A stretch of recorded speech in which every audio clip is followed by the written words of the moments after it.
Air India. All of you looking to take more and more Air India flights and hoping for a brand new Air India unlike never before. Here is some news for you. Air India will be receiving one aircraft delivery every 6 days from now on, Kartik, for the next 18 months. I don't want to do the math because the math is self-explanatory. Tell us, what does this mean? With that number of new aircraft coming in, there will be pressure on Air India to make sure that all of them are correctly maintained, put into service. You know, the kind of fleet that they did not have before. Yeah, so we are talking about a total of 470 aircraft, Krishna. Right, this is the aircraft order placed by Air India across Airbus and Boeing in the month of May. Now, what has this really done? What this has done is we are looking at about 250 aircraft coming from Airbus, and we are looking at 220 aircraft coming from Boeing. That's a total of 470 now to be delivered starting next week. One every week. And if you do the math, you didn't want to do the math, but do the math, you're talking about 470 divided by 18, divided by on an average 4 weeks in a month, you're looking at one aircraft every 6.5 days. So, I mean, the math is done. That's why I didn't want to do the math. Now, my point is that great. One aircraft every 6.5 days. That means that much more work to get the new Air India into the skies. So, I think all of that has been chalked out. What are we looking at right now? We are looking at a 20% surge in air traffic over the 2019 pre-pandemic air travel levels, which were already at a record. Okay. So, at 2019, we were at record number of flyers, record number of aircrafts taking to the sky. Now, you had a pandemic and those 2.5, 3 years of lull, and here we are at a 20% surge over 2019.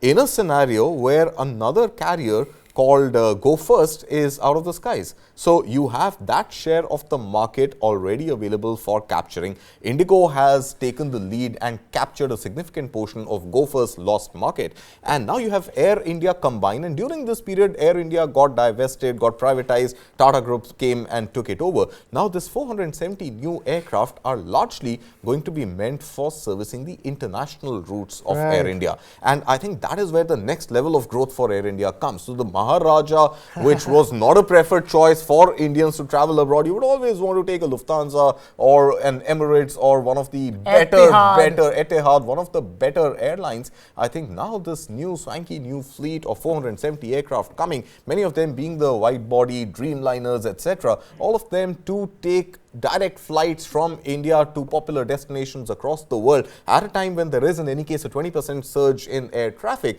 seems like absolute sense. Now, to your original question, maintaining that fleet and servicing that fleet, etc., I think these are all going to be long-term contracts. Yep. Let's hope, the MRO that Airbus, that Pratt & Whitney is to set up in India at some point happens. But with or without that, I think these aircraft are going to be under warranty. These aircraft are going to be serviced frequently as per the norms of servicing. Right. And those costs and those sort of timelines would have been factored in any case by Air India. But I think overall, great news, more number of aircraft, more routes open up, and greater competition to global carriers who are operating out of India, taking Indians abroad. Now a better option of Air India doing the same for them. Absolutely. Can't wait for more international flights by an Indian carrier when you can have more control over your own ability to travel overseas or not. There you go. Campbell Wilson too, calming people's fears, saying that we are recruiting many new crew and staff, improving whatever the training regime, and there is more work to do, and we are making good progress. So even he is feeling the heat, Campbell, even as they are looking at a 470 new aircraft, and he's rightly pointing out all the new aircraft is meant for the international routes.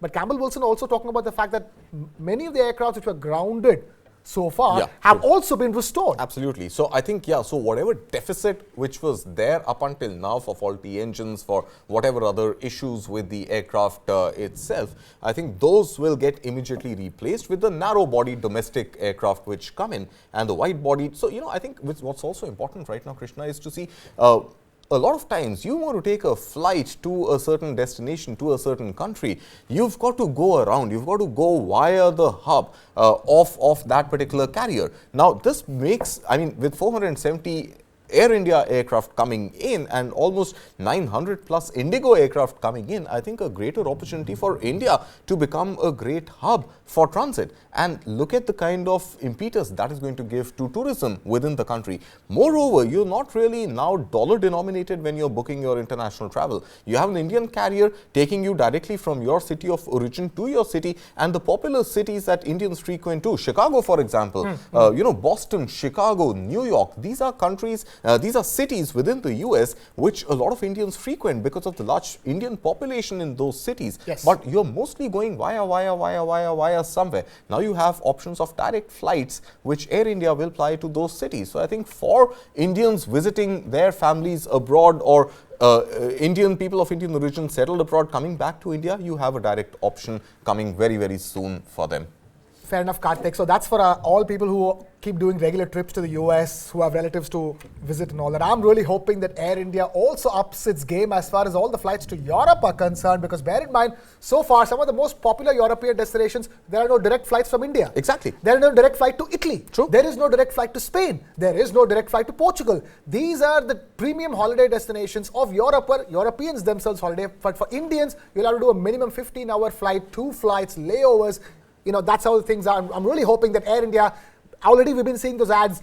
It has begun direct flights to Vienna. It has begun direct flights to some of Milan. So these are happening, and I'm really hoping that solidifies, and India's accessibility and connectivity with Europe also goes up with these 400 odd. But I think one little red herring there, which Air India would definitely be aware of, is that for 470 aircraft, look at the number of pilots you need. Yep. So for every sortie, you need 2 pilots, and the aircraft is not flying just 1 sortie a day. Yep. So you're looking at least 3 times the 3 into 2, 6 times the number of aircraft. So you're looking at about 3,000 odd pilots at various stages of training to make it back to the airline and make sure that you have enough pilots available to fly those aircraft. Already we've seen those fights break out between Air India and which other airline. 2 CEOs, washing dirty laundry, complaining about the fact that, people are quitting, pilots and crew are quitting one airline to join the other airline. So now, ladies and gentlemen, pilots have a notice period of not less than 6 months for airlines in this country. So there is going to be that staffing problem. Aircraft is one thing, staffing is going to be another problem. We will wait and watch as to how that's going to pan out for all airlines in the country. Absolutely. You can't just staff one airline and have others struggle and cut down on routes because they don't have enough pilots to fly.